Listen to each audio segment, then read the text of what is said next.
Okay, so today be Logic English Club ដោយសារមករយៈនេះគឺអាណាព្យាបាលសួរច្រើនតែតឹងទៅនឹងតង់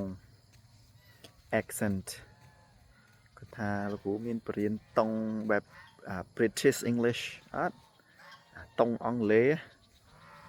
ព្រោះគាត់ចង់ឲ្យកូនគាត់ទៅរៀននៅអីគេ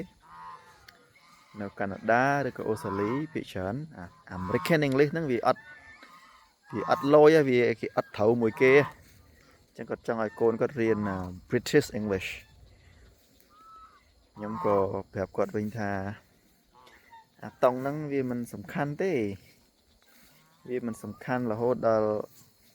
យើងត្រូវតែកាច់តង់ប្រឹងរៀនធ្វើម៉េចឲ្យដូចជនជាតិអង់គ្លេសហ្នឹងទេគាត់ថាអត់កើតទេលោកគ្រូនៅកាណាដាឬក៏នៅអូស្ត្រាលីភាគច្រើនតង់ហ្នឹងគឺគេនិយាយដូច British English ហ្នឹងឯងគេតង់អង់គ្លេសហ្នឹងឯងមិនមែនតង់American English ហ្នឹងទេមិនមែនតង់អាមេរិកហ្នឹងទេអញ្ចឹងក៏ខ្ញុំព្យាយាមប្រាប់គាត់ដដែលថាមិនអីទេតង់ហ្នឹងវាមិនសំខាន់រហូតដល់យើងត្រូវតែកាច់ឲ្យដូចគេយ៉ាងទេហើយខ្ញុំក៏មានបរិញ្ញាហ្នឹងដែរខ្ញុំអត់ចេះបរិញ្ញាកាច់តង់ឲ្យដូចជនជាតិដើមហ្នឹងទេជនជាតិអង់គ្លេសដើមហ្នឹងទេព្រោះតង់អង់គ្លេសជនជាតិអង់គ្លេសហ្នឹងវាពិបាកធ្វើហើយនិយាយរៀងចង់អស់ខ្យល់ហើយបើScotland ឬក៏អីមួយចំនួន Wales ប្រទេសនៅក្នុងគេហៅ United Kingdom ហ្នឹងដែរប៉ុន្តែពួកហ្នឹងនិយាយរត់ទៅពិបាកស្ដាប់បើ British ត្មងអាហ្នឹងអត់សូវអីហ្មងនេះខ្ញុំក៏បានប្រាប់គាត់ថាខ្ញុំអត់ចេះបរិញ្ញាទេអាហ្នឹងខ្ញុំអត់មានបរិញ្ញាតង់អីទេតែបើបរិញ្ញាឲ្យចេះអានឲ្យបានត្រឹមត្រូវស្ដាប់ងាយអីបានអាហ្នឹងបានតែបើថាឲ្យបរិញ្ញាឲ្យតង់ឲ្យដូចហ្នឹងគឺខ្ញុំអត់ចេះបរិញ្ញាទេ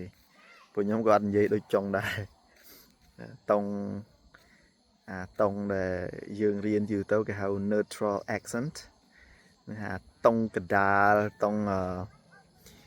វាដូចថាវាកដាលស្ដាប់អីក៏បានដែរអូខេស្ដាប់អីក៏បានដែរគ្រាន់តែត្រូវការពេលបន្តិចដើម្បីស៊ាំនឹងតង់ដែលជនជាតិណាមួយនិយាយហ្នឹងអញ្ចឹងពេលយើងត្រូវការពេលបន្តិចស៊ាំហើយដល់ពេលយើងនិយាយទៅគេអត់តែយើងនិយាយច្បាស់ទៅភាគច្រើនក៏គេស្ដាប់យើងដូចតែគ្នាហ្នឹងឯងអាចដំបងដូចតែយើងស្ដាប់គេដែរមិនថាយើងស្ដាប់ទៅដូចរៀងអត់សូវចូលមានស្ដាប់ដូចយើងត្រូវការពេលបន្តិចដើម្បីឲ្យយើងស៊ាំជាមួយនឹងពាក្យភាសាដែលគេនិយាយហ្នឹងអញ្ចឹងវាមានតែអញ្ចឹងឯងបើថាឲ្យបរិញ្ញាឲ្យកាច់តង់ដូចគេហ្នឹងគឺអត់មានទេតតែរៀនជាមួយជនជាតិគេហ្នឹងទៅហ្មងអាហ្នឹងបានអាចនឹងរៀនទៅតង់ហ្នឹងវាដូចនឹងគ្រូដែលគេបរិញ្ញាហ្នឹងបើខ្ញុំអត់មានទេខ្ញុំអត់មានបរិញ្ញាកាច់តង់ហ្នឹងទេអាហ្នឹងនិយាយសរុបរួមអញ្ចឹងសង្ឃឹមថាអាណាព្យាបាលដែលសួរនៅក្នុងឆាតហ្នឹងគាត់អាចយល់ហើយដឹងតាមវីដេអូហ្នឹងចុះអរគុណបាយបាយ